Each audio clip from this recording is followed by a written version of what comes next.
Hi every one. നമ്മൾ കഴിഞ്ഞ ക്ലാസ്സിൽ നോൺ മെൻറ്റേലിയൻ ഡിസോർഡേഴ്സ് നമ്മൾ എന്ത് ചെയ്തു ചർച്ച ചെയ്തിട്ടുണ്ട്. Non Mendelian inheritance, non Mendelian inheritance ചർച്ച ചെയ്തു. ഇന്ന് നോക്കാനുള്ളത് ഇവിടെ ചെറിയൊരു ബോക്സിനകത്ത് നമ്മുടെ സ്കിൻ കളറിൽ ഉണ്ടാകുന്ന ഡിഫറൻസിനെ കുറിച്ച് പറയുന്നുണ്ട്. നമുക്ക് ഓൾറെഡി അറിയാം, മെലാനിൻ എന്ന് പറയുന്നത് പ്രൈമറി പിഗ്മെൻ്റാണ് നമ്മുടെ സ്കിന്നിന് കളർ കൊടുക്കുന്ന പിഗ്മെൻറ്റ് മെലാനിൻ. മെലാനിൻ പിഗ്മെൻ്റ് നമ്മുടെ സ്കിന്നിൻ്റെ കളറിങ് പിഗ്മെൻറ്റ് മെലാനിൻ. അപ്പോൾ ആ പിഗ്മെൻറ്റ് ഉണ്ടാക്കാൻ നമ്മൾ മെലാനിൻ പ്രോട്ടീൻ ഉണ്ടാക്കാൻ വേണ്ടി എന്ത് ചെയ്യും, അവിടെ ഒരു ജീൻ ഉണ്ടായിരിക്കും അല്ലേ. ഇനി the amount of the type of melanin determine the colour of the skin. അതായത് മെലാനിൻ്റെ ഏറ്റക്കുറച്ചിൽ കാരണമാണ് നമ്മുടെയൊക്കെ സ്കിൻ കളർ ഡിഫറൻസ് ആവാനുള്ള കാരണം. അതുപോലെ തന്നെ നമ്മളൊക്കെ താമസിക്കുന്ന നമ്മുടെയൊക്കെ പൂർവികർ ആൻസസ്റ്റേഴ്സ് എമേർജ് ചെയ്തിരിക്കുന്ന ജിയോഗ്രഫിക്കൽ ഫാക്ടേഴ്സും കൂടി ഇതിന് എന്ത് ചെയ്യുന്നുണ്ട്, ഇൻഫ്ലുവൻസ് ചെയ്യുന്നുണ്ട്. അതുപോലെ തന്നെ ഇൻറ്റൻസിറ്റി ഓഫ് ദി സൺലൈറ്റ് എത്രത്തോളം നമ്മളെ ബോഡിക്കകത്തേക്ക് ഇൻറ്റൻസിറ്റി നമ്മൾ എന്ത് ചെയ്യുന്നുണ്ട്, പതിക്കുന്നുണ്ട്, അതിനൊക്കെ അടിസ്ഥാനപ്പെടുത്തി നമ്മുടെ സ്കിൻ കളർ എന്ത് ചെയ്യുന്നുണ്ട്, ഡിഫറൻസ് കാണിക്കുന്നുണ്ട്. അവ ജിയോഗ്രഫിക്കൽ റീജിയൻസിൻ്റെ ഒരു ഇൻഫ്ലുവൻസും നമുക്കുണ്ടാവുന്ന ജനറ്റിക്കൽ വേരിയേഷൻസിൻ്റെ ഇൻഫ്ലുവൻസും അവിടെ പതിക്കുന്ന സൺലൈറ്റിൻ്റെ ഇൻഫ്ലുവൻസിലൊക്കെ നമ്മുടെ ഒക്കെ സ്കിൻ കളർ എന്ത് ചെയ്യും, വേരി ചെയ്യും. സോ അതുപോലെ തന്നെ environment factors such as sunlight, diet and vitamin D also influence the skin colour. അപ്പോൾ എക്സാമിന് ചോദിക്കാൻ വേണമെങ്കിൽ എന്തൊക്കെ ഫാക്ടേഴ്സാണ് സ്കിൻ കളറിനെ ഡിറ്റർമൈൻ ചെയ്യുന്നത്, എന്തൊക്കെ ഫാക്ടേഴ്സാണ്? Intensity of the sunlight, then geographical region, then genetic variations, then sunlight, diet and vitamin D. These factors influence the skin color. അതുകൊണ്ട് തന്നെ ഈ നിറത്തിൻ്റെ പേരിലുള്ള ഒരു വ്യത്യാസം നമ്മൾ കാണിക്കാൻ പാടില്ല. കാരണം അത് നമ്മുടെ കയ്യിലല്ല അല്ലേ. നമ്മൾ ജനിച്ച് വീഴുന്ന ഒരു എന്താ പറയുക സാഹചര്യത്തിനനുസരിച്ച് നമുക്ക് എന്ത് ചെയ്യും, നമ്മുടെ ഒക്കെ സ്കിൻ കളർ ഡിഫറെൻ്റ് ആണ്. സോ ഇവിടെ നല്ലൊരു ബ്യൂട്ടിഫുൾ സെൻറ്റൻസ് ഉണ്ട്. The human race is genetically diverse and skin colour is only one aspect of this diversity. നമ്മളെല്ലാവരും ഡിഫറെൻ്റ് ആണ്. നമ്മൾ എന്താ പറയുക, ജനറ്റിക്കിൻ്റെ കാര്യം വെച്ച് നോക്കുമ്പോൾ, ജനറ്റിക്സിൽ വെച്ച് നോക്കുമ്പോഴൊക്കെ ഡിഫറെൻ്റ് ആണ്. ആ ഡിഫറൻസിൽ ഒരു ആസ്പെക്റ്റ് മാത്രമാണെന്ത്, സ്കിൻ കളർ. അപ്പോൾ നമ്മൾ എന്ത് ചെയ്യാൻ പാടില്ല, നിറത്തിൻ്റെ പേരിൽ നമ്മൾ വ്യത്യാസം ഒന്നും കാണിക്കാൻ പാടില്ല. ഇപ്പോൾ സയൻസ് പഠിക്കുന്ന കുട്ടികൾ മനസ്സിലാക്കണം, നമുക്ക് കിട്ടിയിട്ടുള്ള സ്കിൻ കളർ എന്നുള്ളത് നമ്മുടെ ആരുടെയും കഴിവുകൊണ്ടല്ല അല്ലേ. അതൊക്കെ ബൈ ബർത്ത്, ബൈ ജനറ്റിക്കലി നമുക്ക് കിട്ടുന്ന കാര്യങ്ങളാണ്. സോ നിറവ്യത്യാസത്തിൻ്റെ പേരിൽ നമ്മൾ ആരും എന്ത് ചെയ്യാൻ പാടില്ല, ഡിസ്ക്രിമിനേറ്റ് ചെയ്യാൻ പാടില്ല. ദെൻ ഇവിടെ how do offsprings have characters that their parents do not have. ഇപ്പോൾ നമ്മൾ ഈ എന്താ പറയുക ഡൈഹൈബ്രിഡ് ക്രോസ് ചെയ്തപ്പോൾ ഇവിടെ ക്വസ്റ്റ്യൻ ഉണ്ടായിരുന്നു. Phenotypes observed in second generation that differed in contrast parental plants. Parents കാണിക്കാത്ത സ്വഭാവങ്ങൾ ഓഫ് സ്പ്രിങ്സ് കാണിക്കുന്നുണ്ടായിരിക്കും അല്ലേ. പാരൻസിന് അല്ലാത്ത ക്യാരക്ടേഴ്സ് എന്ത് ചെയ്യുന്നുണ്ട്, ഓഫ് സ്പ്രിങ്സ് കാണിക്കുന്നുണ്ട്.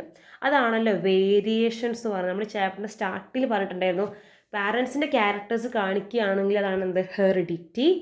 അവർ വ്യത്യസ്തമായിട്ട് കാണിക്കുന്നത് എന്താണ്, വേരിയേഷൻസ്. ഇങ്ങനെ വേരിയേഷൻസിനെ കുറിച്ചും ഹെറിഡിറ്റിയെക്കുറിച്ചും ജീനിനെ കുറിച്ചും പഠിക്കുന്ന ശാസ്ത്രശാഖയാണല്ലോ എന്ത്, ജനറ്റിക്സ്. അപ്പോൾ ഈ കുട്ടിയുടെ ഡൗട്ടിനുള്ള കുറച്ച് കാരണങ്ങൾ എന്തുകൊണ്ടാണ് എന്താ പറയുക, അവിടെ നോക്കൂ. The characteristics the offsprings receive from parents may not always be the same. Parents ചിലപ്പോൾ കൊടുക്കുന്നുണ്ട്, പക്ഷെ അത് ആ ഓഫ് സ്പ്രിങ്സിനകത്തേക്ക് റിസീവ് ചെയ്യുമ്പോൾ അവിടെ കുറച്ച് വ്യത്യാസങ്ങൾ വരാൻ ചില കാരണങ്ങൾ ഉണ്ട്. അപ്പോൾ ആ കാരണങ്ങൾ കൊണ്ടാണ് എന്ത് ചെയ്യുന്നത്, പാരൻസ് കാണിക്കാത്ത എന്താ പറയുക സ്വഭാവങ്ങൾ ഓഫ് സ്പ്രിങ്സ് കാണിച്ച് അവിടെ ഒരു ജനറ്റിക് ഡൈവേഴ്സിറ്റി ഉണ്ടാവാനുള്ള കാരണം എന്തൊക്കെയാണ്. അതായത് ഈ കുട്ടിയുടെ ഡൗട്ടിൻ്റെ എന്താ പറയുക ആൻസറായിട്ട് നമുക്ക് 3 കാര്യങ്ങൾ പഠിക്കാനുണ്ട്. ഒന്ന് നമ്മൾ പഠിച്ചു കഴിഞ്ഞു, ജനറ്റിക്സിൽ വരുന്ന റീകോമ്പിനേഷൻ അല്ലേ. അല്ലീൽസ് ഇവിടെ ഫോം ചെയ്യുമ്പോൾ, ഇവിടെ നോക്കുമ്പോൾ ഇവിടെ കണ്ടല്ലോ, ഇവിടെ നമുക്ക് different type of gamete form ചെയ്യുമ്പോൾ ആ കോമ്പിനേഷൻ ഉണ്ടാകുന്ന ഫ്രീഡം കൊടുക്കുന്നുണ്ട്. അപ്പോൾ ഇവിടെ നോക്കി, ഇവിടെ ഇപ്പോൾ ക്യാപിറ്റൽ ടീക്കും സ്മോൾ ആറിനും അവിടെ ഒരുമിച്ച് അല്ലീൽ ഫോം ചെയ്യാൻ പറ്റി, ഒരു ഗമേറ്റ് ഫോം ചെയ്യാൻ പറ്റി. അതുപോലെ തന്നെ സ്മോൾ ടീക്കും ക്യാപിറ്റൽ ആറിനും അവിടെ എന്ത് ചെയ്യാൻ പറ്റി, ഒരു പുതിയ കോമ്പിനേഷൻ ഉണ്ടാക്കാൻ പറ്റി. അപ്പോൾ അവിടെ ജനറ്റിക്കലി റീകോമ്പിനേഷനുള്ള ചാൻസ് ഉള്ളതുകൊണ്ട് ഈ രണ്ട് സ്വഭാവങ്ങൾ ഇതിന് മുന്നേ പാരൻസിൻ്റെ അല്ലാത്ത സ്വഭാവങ്ങളാണ്. പാരൻസ് കാണിക്കാത്ത ഈ 2 ക്യാരക്ടേഴ്സ് ഇവിടെ എന്ത് ചെയ്യാൻ പറ്റി, ഗമേറ്റ് ഫോം ചെയ്യുന്ന സമയത്ത് അവർക്ക് ഇൻഡിപെൻഡൻ്റ്ലി അസോർട്ട് ചെയ്ത് ഇൻഡിപെൻഡൻ്റ്ലി അവിടെ എന്ത് ചെയ്യാൻ പറ്റി, അവർക്ക് എക്സ്പ്രസ് ചെയ്യാൻ ചാൻസ് കിട്ടിയിട്ടുണ്ട്. അപ്പോൾ ഒരു കാരണം എന്താണ്, ജനറ്റിക്സിൽ വരുന്ന റീകോമ്പിനേഷനാണ്, അല്ലീൽ ഫോർമേഷൻ സമയത്ത് ഉണ്ടാകുന്ന റീകോമ്പിനേഷൻ ഒരു കാരണമാണ്. റീകോമ്പിനേഷൻ. ഇനി അടുത്ത എന്തൊക്കെയാണ് റീസൺ നോക്കാം. First, genetic processes responsible for variations. വ്യതിയാനങ്ങൾക്ക് പാരൻസ് കാണിക്കാത്ത സ്വഭാവങ്ങൾ ഓഫ് സ്പ്രിങ്സ് കാണിക്കുന്ന കാരണമാണെന്നുള്ള വേരിയേഷൻ എന്ന് പറഞ്ഞാൽ ആ വേരിയേഷൻസിൻ്റെ ഒന്നാമത്തെ കാരണം ക്രോസിങ് ഓവറാണ്. Very very important, crossing over. Okay, ഇവിടെ നോക്കാം. നമുക്കറിയാം there are 2 types of cell division, that is mitosis and meiosis. Mitosis and meiosis. Mitosis മലയാളത്തിൽ ക്രമഭംഗം എന്ന് പറയും. മൈറ്റോസിസ് മലയാളത്തിൽ എന്താണ്? ക്രമഭംഗം. നമ്മുടെയൊക്കെ ഗ്രോത്ത് സെൽസിൽ നമുക്കിപ്പോൾ ഒരു മുറിവുണ്ടായി കഴിഞ്ഞാൽ മുറിവുണ്ടായ ഭാഗത്ത് പുതിയ സെൽസ് എന്താ പറയുക ഗ്രോ ചെയ്ത് ഒരു ടൈപ്പ് ഡിവിഷനാണ് എന്ത്? മൈറ്റോസിസ്. ഗ്രോത്ത് സെൽസിനാണ്, സൊമാറ്റിക് സെൽസിന് നടക്കാം. എന്നാൽ മിയോസിസ്, നിങ്ങൾ 9th പഠിച്ചിട്ടുണ്ടായിരിക്കും. മിയോസിസ് എന്ന് പറഞ്ഞാൽ റീപ്രൊഡക്റ്റീവ് സെൽസിൽ നടക്കുന്ന ഡിവിഷനാണെന്ത്? മിയോസിസ്. മറക്കരുത്, മൈറ്റോസിസ് നമ്മുടെ സാധാരണ സൊമാറ്റിക് സെൽസിൽ നടക്കുന്ന ഡിവിഷനാണെങ്കിൽ മിയോസിസ് എന്ന് പറയുന്നത് നമ്മുടെയൊക്കെ റീപ്രൊഡക്റ്റീവ് സെൽസിൽ നടക്കുന്ന ഡിവിഷനാണ്. അത് എന്തുകൊണ്ടാണ്? ഇവിടെ നോക്കും, ഇപ്പോൾ ഒരു ഫാദർ ഉണ്ട്, ഇവിടെ മദർ ഉണ്ട്.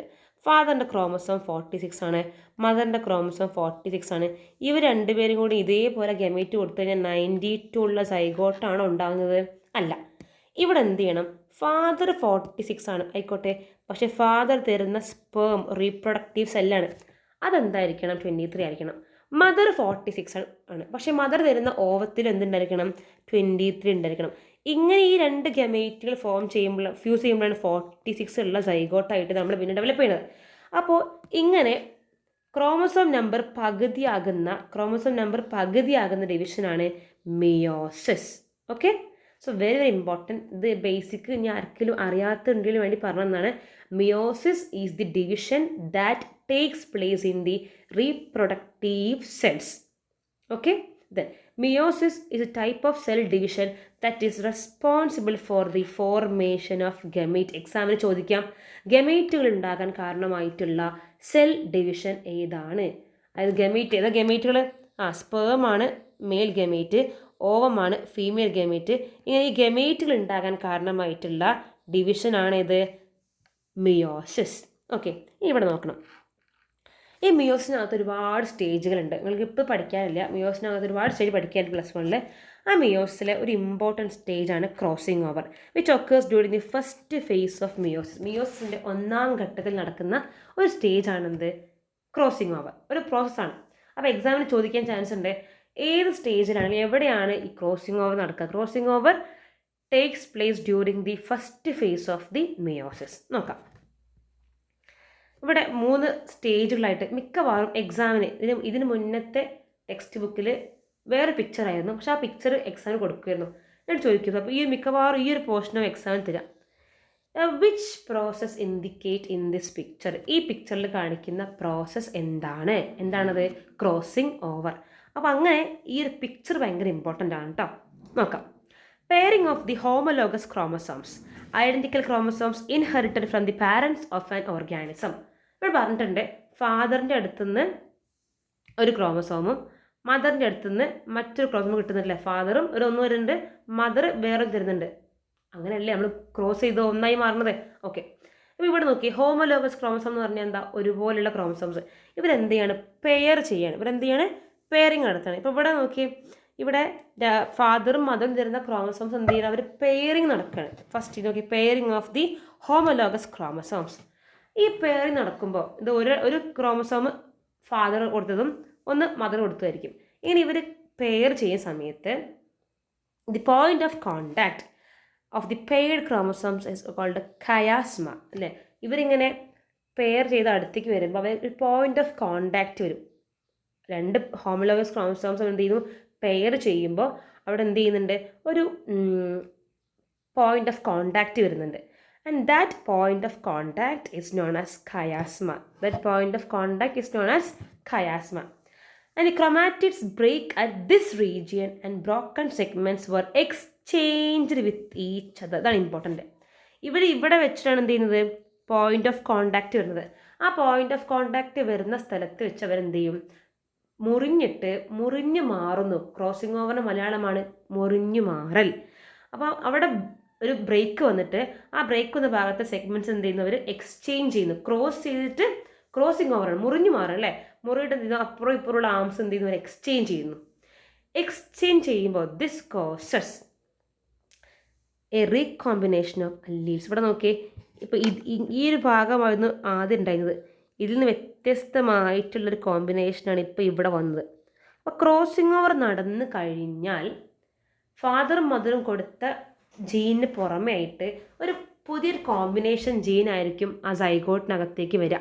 ഫാദറും മദറും കൊടുത്ത ജീനുകൾക്ക് പുറമേ ആയിട്ട് ഒരു പുതിയ കോമ്പിനേഷനുള്ള ജീനായിരിക്കും ക്രോസിംഗ് ഓവർ നടന്ന ക്രോമസോംസിൽ സംഭവിക്കുക. This leads to the appearance of new traits in the offsprings. ഇവിടെ നോക്കി, ഇപ്പോൾ ഈ ഒരു ക്രോമസോമ് ഫാദറും മദറും കൊടുത്ത ക്രോമസോമിന് ഈക്വൽ അല്ല, ഡിഫറെൻ്റ് ആണ്. അതുകൊണ്ടാണ് പാരൻസ് കാണിക്കാത്ത പുതിയ ട്രേറ്റുകൾ ഓഫ് സ്പ്രിങ്സിൽ ഉണ്ടാവാനുള്ള കാരണം. ഇത് വളരെ ഇമ്പോർട്ടൻ്റ് ആണ്. ഈ പിക്ചർ നോക്കി വെക്കണം, ഈ സ്റ്റേജിൻ്റെ പേര് നോക്കി വെക്കണം. പോയിന്റ് ഓഫ് കോണ്ടാക്റ്റ് ആണെന്ത്? കയാസ്മ. അവർ എവിടെയാണോ കൂട്ടി മുട്ടുന്നത് ആ പോയിന്റ് ഓഫ് കോണ്ടാക്റ്റിൽ വെച്ചവർ എന്തെങ്കിലും ബ്രേക്ക് ചെയ്തിട്ട് ക്രോമസോംസിൻ്റെ ആംസ് അങ്ങോട്ടും ഇങ്ങോട്ടും എന്ത് ചെയ്യുന്നുണ്ട്? എക്സ്ചേഞ്ച് ചെയ്യുന്നുണ്ട്. ഓക്കെ, ദെൻ ഇൻഡിക്കേറ്റേഴ്സിലെ ഫസ്റ്റ് ക്വസ്റ്റ്യൻ നോക്കാം. Phase in which crossing over occurs. Crossing over നടക്കുന്ന ഫേസ് ഏതാണ്? Yes, it is the first phase of the meiosis. നമ്മൾ ഇൻഡിക്കേറ്ററിൻ്റെ ഫസ്റ്റ് ക്വസ്റ്റ്യൻ്റെ answer first phase of the meiosis. ഇൻഡിക്കേറ്റേഴ്സിൽ ഒന്ന്. ദെൻ ഒന്നാമത്തെ question process of crossing over. രണ്ടാമത്തെ question process of crossing over ചോദിച്ചു കഴിഞ്ഞാൽ ഇത് മൊത്തമാണ് നമ്മുടെ answer. Process of the crossing over. ആദ്യം എന്ത് ചെയ്യുന്നു? ഹോമോലോഗസ് ക്രോമസോംസ് അടുത്ത് വന്ന് അവരെന്ത് ചെയ്യുന്നു? പെയർ ചെയ്യുന്നു. അവർ കൂട്ടിമുട്ടുന്ന പോയിന്റ് ഓഫ് കോണ്ടാക്റ്റ് ആണ് കയാസ്മ. ആ പോയിന്റ് വെച്ച് എന്ത് ചെയ്യുന്നു? അവർ ബ്രേക്ക് ചെയ്തിട്ട് അവരുടെ ആംസ് അങ്ങോട്ടും ഇങ്ങോട്ടും എക്സ്ചേഞ്ച് ചെയ്യുന്നു. ഈ എക്സ്ചേഞ്ച് ചെയ്യുമ്പോൾ അവിടെ എന്തുണ്ടാവുന്നു? ഒരു പുതിയ റീകോമ്പിനേഷൻ ഓഫ് അല്ലീൽസ് ഉണ്ടാകും. അല്ലീൽസ് എന്ത് പുതിയതായിട്ട് റീകോമ്പിൻ ചെയ്യുന്നു.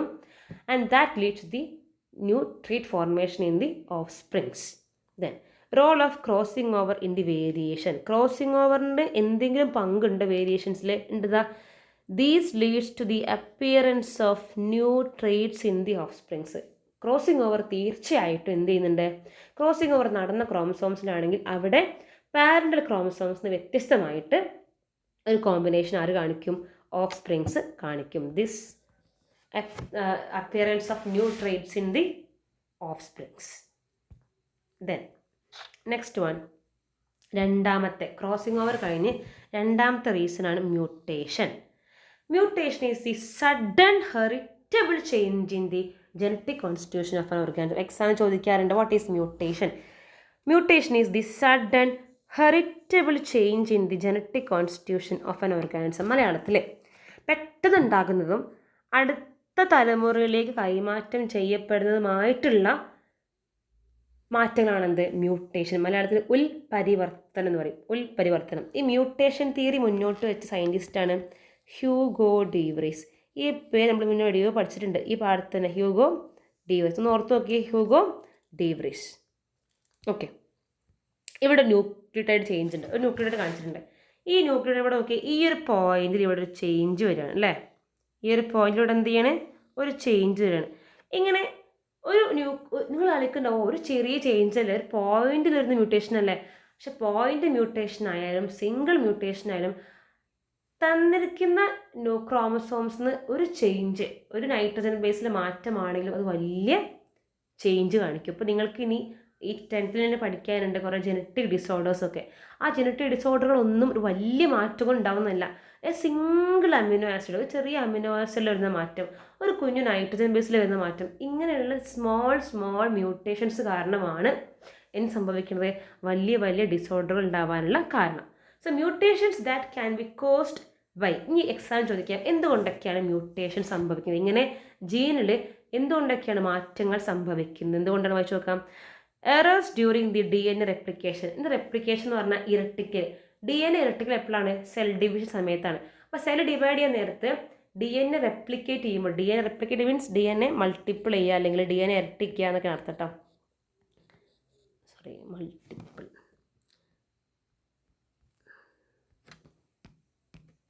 DNA റെപ്ലിക്കേറ്റ് ചെയ്യുക മീൻസ് DNA മൾട്ടിപ്ലൈ ചെയ്യുക. അപ്പോൾ DNA ഈ മൾട്ടിപ്ലിക്കേഷൻ സമയത്തൊക്കെ എന്തെങ്കിലും എറർ സംഭവിക്കുകയാണെന്നുണ്ടെങ്കിൽ അത് മ്യൂട്ടേഷനിലേക്ക് വഴിതെളിക്കാം. എക്സ്പോഷർ ടു സർട്ടൻ കെമിക്കൽസ്, എന്തെങ്കിലും കെമിക്കൽസ് കാരണം, റേഡിയേഷൻസ് കാരണം, ഇതെല്ലാം കാരണം നമുക്ക് എന്ത് സംഭവിക്കാം? മ്യൂട്ടേഷൻ സംഭവിക്കാം. ഓക്കെ, അപ്പോൾ നമുക്കൊന്നും അറിയില്ല, നമ്മളൊക്കെ ഒരുപാട് കെമിക്കൽസിനും ഒരുപാട് റേഡിയേഷനും ഒക്കെ വളരെ എക്സ്പോസ്ഡ് ആണ് ഈ ഒരു കാലഘട്ടത്തിൽ അല്ലേ? അപ്പോൾ നമുക്കൊക്കെ മ്യൂട്ടേറ്റ് സംഭവിച്ചു കഴിഞ്ഞാൽ ഈ നമ്മളിൽ ഉണ്ടാവുന്ന ഓഫ് സ്പ്രിങ്സിലൊക്കെ ആ ഒരു ചേഞ്ച് കാണാൻ ചാൻസ് ഉണ്ട്. അതുകൊണ്ടാണ് നമ്മളും ഓഫ് സ്പ്രിങ്സും വളരെ ഡിഫറെൻ്റ് ആവാനുള്ള കാരണം. Mutations cause changes in the genes. അപ്പോൾ എൻ്റെ ജീൻ ആയിരിക്കില്ല ഇനി ആർക്ക് കിട്ടുന്നുണ്ടാവുക, അടുത്ത തലമുറയിൽ കിട്ടുന്നുണ്ടാവുക. These genes are transferred through generations which leads to variations in characters. അപ്പോൾ ഞാൻ കാണിക്കുന്ന സ്വഭാവമല്ല അടുത്ത ജനറേഷൻ കാണിക്കുക, അതിൻ്റെ അടുത്ത ജനറേഷൻ കാണിക്കുക വളരെ ഡിഫറെൻ്റ് ആയിരിക്കും. അങ്ങനെ തലമുറകളിലൂടെ ഇതിങ്ങനെ പോയി കഴിഞ്ഞാൽ these play major role in the process of evolution. ഇപ്പോൾ ഇവിടെ ഏതൊരു വ്യക്തിയുണ്ട്, ഈ വ്യക്തിക്ക് മ്യൂട്ടേഷൻ സംഭവിച്ചു, അത് ബിയിലേക്ക് കൈമാറി. അപ്പോൾ ഏന്ന് വ്യത്യസ്തമായിട്ട് ബി ഓർഗാനിസം ഉണ്ടായി, ഓർഗാനിസം അല്ല ഒരു അടുത്ത ജനറേഷൻ ഉണ്ടായി. പിന്നെ സി വന്നു, ഡി വന്നു, ഇ വന്നു, അങ്ങനെ സെഡ് ഒരു എത്തിയും വിചാരിക്കാം. അപ്പോൾ ഏന്ന് കുറേ കഴിഞ്ഞ് നോക്കുമ്പോൾ എവല്യൂഷൻ എന്ന് പറഞ്ഞാൽ 1-2 ദിവസം കൊണ്ടോ മാസം കൊണ്ടോ വർഷം സംഭവിക്കുന്നതല്ല, ഒരുപാട് വർഷം വേണം അല്ലേ. അപ്പോൾ കുറേ കഴിയുമ്പോൾ ഈ എ എന്ന് പറഞ്ഞ വ്യക്തിയും സെഡും തമ്മിൽ ഒരുപാട് ഡിഫറൻസ് ഉണ്ടായിരിക്കും. കാരണം എന്താ, മ്യൂട്ടേഷൻ കാരണം അവരുടെ ജീനിൽ ഒരുപാട് മാറ്റങ്ങൾ വന്നിട്ടുണ്ട്. ആൻഡ് അതുവഴിയാണെന്ന് പറഞ്ഞാൽ mutation play a major role in the evolution. Then indicators first question, what is mutation എന്ന് പറഞ്ഞോളൂ. എന്താണ് മ്യൂട്ടേഷൻ എന്ന് പറഞ്ഞാൽ? മ്യൂട്ടേഷൻ എന്ന് പറഞ്ഞാൽ the sudden heritable change in the genetic constitution of an organism is known as the mutation. ഒരു ജീവിയിൽ ഉണ്ടാവുന്ന പെട്ടെന്ന് ഉണ്ടാവുന്നതും തലമുറകളിലേക്ക് കൈമാറ്റം ചെയ്യപ്പെടുന്നതുമായിട്ടുള്ള മാറ്റങ്ങളാണ് എന്ത്, മ്യൂട്ടേഷൻ എന്ന് പറഞ്ഞാൽ. ദെൻ റീസൺ ഫോർ ദി മ്യൂട്ടേഷൻ്റെ reasons the error during the DNA replication, exposure to certain chemicals, radiations, etc. Then importance of mutations. The genes mutation causes changes. Mutation എന്ത് ചെയ്യുന്നു, ജീനുകളിൽ ചേഞ്ചസ് ഉണ്ടാകുന്നു. ആ ചേഞ്ചസുകൾ എന്ത് ചെയ്യുന്നു, തലമുറകളിലൂടെ കൈമാറി അവിടെ പുതിയൊരു ക്യാരക്ടർ, വേരിയേഷൻസ് ഓഫ് ക്യാരക്ടർ അവിടെ ഉണ്ടാകുന്നു. ആ വേരിയേഷൻസ് എന്ത് ചെയ്യുന്നു, എവല്യൂഷനിലേക്ക് നയിക്കുന്നു. സോ ഈ 4 ലൈൻസാണ് അതിൻ്റെ ആൻസർ. ഞാൻ പറഞ്ഞില്ല, ടെക്സ്റ്റ് ബുക്കിനകത്തുള്ള ഓരോ ലൈൻസ് നമ്മുടെ ആൻസേഴ്സാണ്, ഓരോ ഇൻഡിക്കേറ്റേഴ്സ് നമുക്കുള്ള ക്വസ്റ്റ്യൻസ് ആണ്. ഓക്കെ, അപ്പോൾ ഇതാണ് നമ്മുടെ ഈ ഒരു ചാപ്റ്ററിൻ്റെ ഓവറോൾ ഐഡിയ. ഇനി നമുക്ക് ഇതിൽ പഠിക്കാനുള്ളത് ഇതിൻ്റെ ഫോളോ അപ്പ് ആക്ടിവിറ്റീസ് പഠിക്കാനുണ്ട്. നമുക്ക് അടുത്ത ക്ലാസ് ചെയ്യാം. ഇവിടെ പറയുന്നുണ്ട് ജെനറ്റിക്സ് എന്ന് പറഞ്ഞാൽ ഒരു വലിയൊരു ബ്രോഡ് ഫീൽഡാണ്. അതിനകത്ത് മോളിക്കുലർ ജെനറ്റിക്സ് ഉണ്ട്, പോപ്പുലേഷൻ ജെനറ്റിക്സ് ഉണ്ട്, മെഡിക്കൽ ജെനറ്റിക്സ് ഉണ്ട്, cytogenetics, behaviour genetics, genomics, ഒരുപാട് കാര്യങ്ങളുണ്ട്. അപ്പോൾ ഭാവിയിൽ നിങ്ങളൊക്കെ പഠിച്ച് നിങ്ങൾക്ക് ഇൻട്രസ്റ്റ് നിങ്ങൾക്ക് എന്ത് ചെയ്യാം, ബയോടെക്നോളജി, മൈക്രോബയോളജി, ബയോ ഇൻഫർമാറ്റിക്സ്, ഇങ്ങനെയുള്ള ഒരുപാട് ലെവലിൽ നിങ്ങൾക്ക് എന്ത് ചെയ്യാൻ പറ്റും, നിങ്ങൾക്ക് അറിവുകൾ നേടാൻ പറ്റും. ആ അറിവുകളൊക്കെ ഈ സമൂഹത്തിന് ഉപകാരപ്രദമാവട്ടെ എന്ന് ഞാൻ പ്രാർത്ഥിക്കുന്നു. Thank you. Have A nice day.